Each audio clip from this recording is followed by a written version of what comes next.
G'day guys, welcome back to TGIGgames. Today we're going to be talking about some news that is a bit old, came out around October 16th, October 15th, that Watch Dogs and The Crew have been delayed. Both of Ubisoft's launch titles for next gen, they're going to be in current gen as well. I believe at least Watch Dogs was in PC.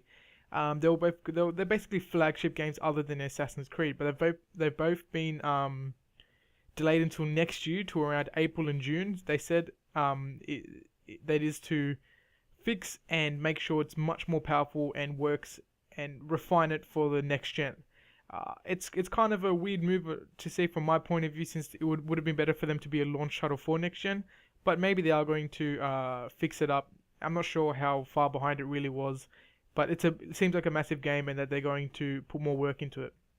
This is a quote from Ubisoft themselves. Our long-term goal is to win the next generation. The tough decisions we took to fully realize the major potential of our new creations have an impact on our short-term performance, but we are convinced that longer term they will prove to be part of right decisions, both in satisfaction of our fans and terms of value of creation for our shareholders. We are building a franchise that will become perennial pillars of Ubisoft's financial performance. Obviously, after this announcement, Ubisoft did actually lose 32%.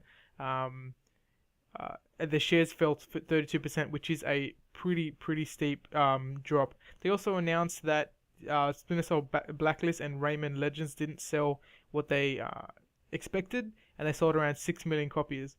Now we got to remember that Ubisoft is one of the companies that has a really high sales level to meet. They set the bar very high.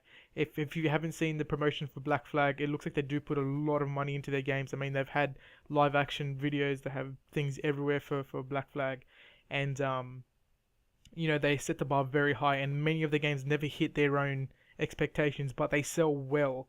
So they're still selling better than the hundreds of the other games that released throughout the year, but Ubisoft do have a very high mark they set for themselves. So thank you guys for watching. Make sure you stick